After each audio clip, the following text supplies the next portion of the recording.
Part 4. Uqba bin Siman reported, "We set out at once with him and he became drowsy while he was on his horse's back. He woke up, saying, 'We belong to God and to him we will return. Praise be to God, Lord of the worlds.' He did that twice or three times, then his son, Ali b.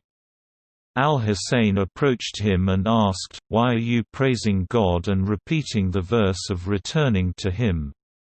'My son,' he answered, 'I nodded off and a horseman appeared to me, riding a horse, and he said, "Men are traveling and the fates travel towards them."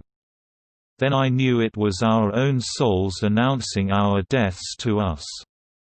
'Father,' asked the youth, 'does God regard you as evil? Are we not in the right?' 'Indeed, we are,' he answered, 'by him to whom all his servants must return.' 'Father,' said the youth, 'then we need have no concern, if we are going to die righteously. May God give you the best reward a son can get for his behavior towards his father,' answered al-Hussain, peace be on him. In the morning, he stopped and prayed the morning prayer. Then he hurried to remount and to continue the journey with his followers, veering to the left with the intention of separating from al-Hur's men. However, al-Hur b. Yazid came towards him and stopped him and his followers from going in that direction, and he began to exert pressure to turn them towards Kufa, but they resisted him. So they stopped doing that, but they still accompanied them in the same way until they reached Nanawa, which was the place where al-Hussain, peace be on him, stopped. Suddenly there appeared a rider on a fast mount, bearing weapons and carrying a bow on his shoulder, coming from Kufa. They all stopped and watched him. When he reached them, he greeted al-Hur and his followers and did not greet al-Hussain and his followers. He handed a letter from Ubayd Allah b. Ziyad to al-Hur. In it was the following: "When this letter reaches you and my messenger comes to you, make al-Hussain come to a halt. But only let him stop in an open place without vegetation. I have ordered my messenger to stay with you and not to leave you until he brings me news of your carrying out my instructions. Greetings." When al-Hur had read the letter, he told them, "This is a letter from the governor Ubayd Allah. He has ordered me to bring you to a halt at a place which his letter suggests. This is his messenger and he has ordered him not to leave me until I carry out the order with regard to you."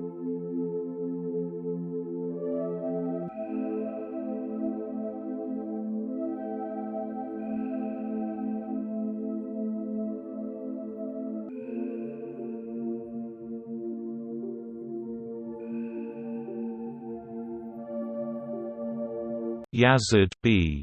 Ziyad b. al-Muhajir al-Kindi, who was with al-Hussain, peace be on him, looked at the messenger of Ibn Ziyad and he recognized him. "May your mother be deprived of you," he exclaimed, "what a business you have come to. I have obeyed my Imam and remained faithful to my pledge of allegiance." The other man answered, "You have been disobedient to your Lord and have obeyed your Imam in bringing about the destruction of your soul," responded Ibn al-Muhajir. "You have acquired eternal shame for yourself and the punishment of hell fire. What a wicked Imam your Imam is! Indeed God has said, we have made them imams who summon people to hellfire and on the day of resurrection they will not be helped." 28-41. Your Imam is one of those. Al-Hur b. Yazid began to make the people stop in a place that was without water and where there was no village. "Shame upon you, let us stop at this village or that one," said al-Hussain, peace be on him. He meant by this, Nanawa and al-Gadiriya, and by that, Shufaya. "By God, I cannot do that," replied al-Hur, "for this man has been sent to me as a spy." "Son of the Apostle of God," said Zuhair b. al-Kain, "I can only think that after what you have seen, the situation will get worse than what you have seen. Fighting these people, now, will be easier for us than fighting those who will come against us after them. For by my life, after them will come against us such a number as we will not have the power to fight against. I will not begin to fight against them," answered al-Hussain. That was Thursday, 2nd of the month of Muharram in the year 61 AH 680. On the next day, Umar b. Sa'd b. Abi Waqqas set out from Kufa with 4,000 horsemen. He stopped at Nanawa and sent for Yurva b. Qais al-Armasi and told him, "Go to him al-Hussain and ask him, what brought you, and what do you want?" Yurva was one of those who had written to al-Hussain, peace be on him, and he was ashamed to do that. The same was the case with all the leaders who had written to him, and all of them refused and were unwilling to do that. Kathir b.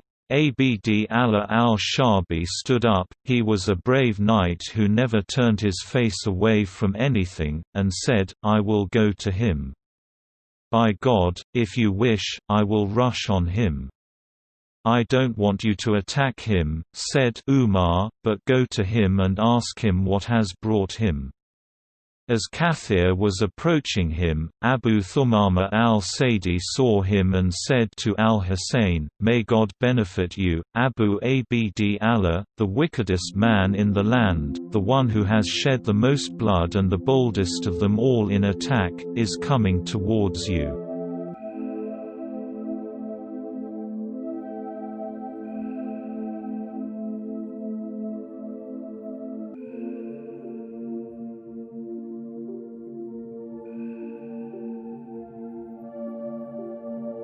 Then Abu Thumama stood facing him and said, "Put down your sword."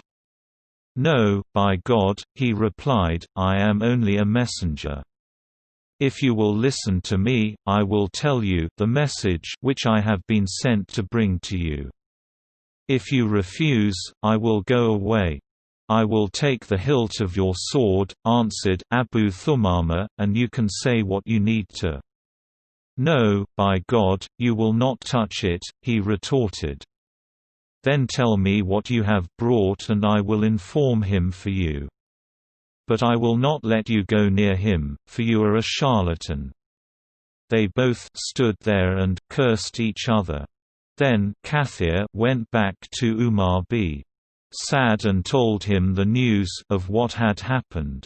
Umar summoned Qurra b. Qais al-Hanzali and said to him, "Shame upon you Qurra, go and meet al-Hussain and ask him what brought him and what he wants." Qurra began to approach him. When al-Hussain, peace be on him, saw him approaching, he asked, "Do you know that man?" "Yes," replied Habib b. Muzahir, "he is from the Hanzala clan of Taman. He is the son of our sister. I used to know him as a man of sound judgment.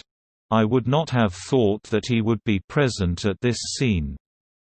He came and greeted al-Hussain, peace be on him. Then he informed him of Umar b. Sa'd's message. "The people of this town of yours wrote to me that I should come," answered al-Hussain, peace be on him. "However, if now you have come to dislike me, then I will leave you." "Shame upon you, Qurra," Habib b. Muzahir said to him, "Will you return to those unjust men? Help this man through whose father and grandfather God will grant you great favor. I will first return to my leader with the answer to his message," replied Qurra, "and then I will reflect on my views." He went back to Umar b. Sa'd and gave him his report. I hope that God will spare me from making war on him and fighting against him," said Umar, and then he wrote to Ubayd Allah b. Ziyad, "In the name of God, the Merciful, the Compassionate. I am writing this from where I have positioned myself, what he wants." He answered, "The people of this land wrote to me and their messengers came to me asking me to come, and I have done so. However, if now they have come to dislike me and the position now appears different to them from what their messengers brought to me, I will go away from them." Hassan b. Qaid al-Absi reported, "I was with Ubayd Allah when this letter came to him, he read it and then he recited, 'Now when our claws cling to him, he hopes for escape but he will be prevented now from getting any refuge.'"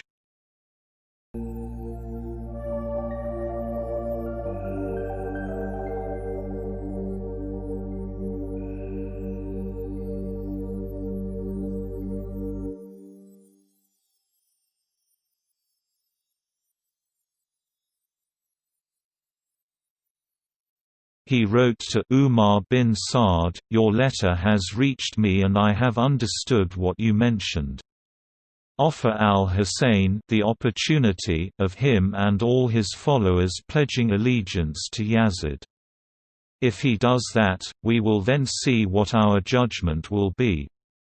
When the answer reached Umar b. Saad, he said, "I fear that Ubayd Allah will not accept that I should be spared fighting al-Hussain." Almost immediately after it, there came another letter from Ibn Ziyad in which he said, "Prevent al-Hussain and his followers from getting water. Do not let them taste a drop of it, just as was done with Uthman b. Affan." At once Umar b. Saad sent Amr b al-Hajjaj with 500 horsemen to occupy the path to the water and prevent al-Hussain and his followers from getting water in order that they should not drink a drop of it. That was 3 days before the battle against al-Hussain, peace be on him. Abd Allah b. Al-Hussain al-Azdi, who was numbered among Bajila, called out at the top of his voice, "Hussain, don't you see that the water is as if in the middle of heaven? By God, you will not taste a drop of it until you die of thirst. O God, make him die of thirst and never forgive him," cried al-Hussain, peace be on him. End of Part 4.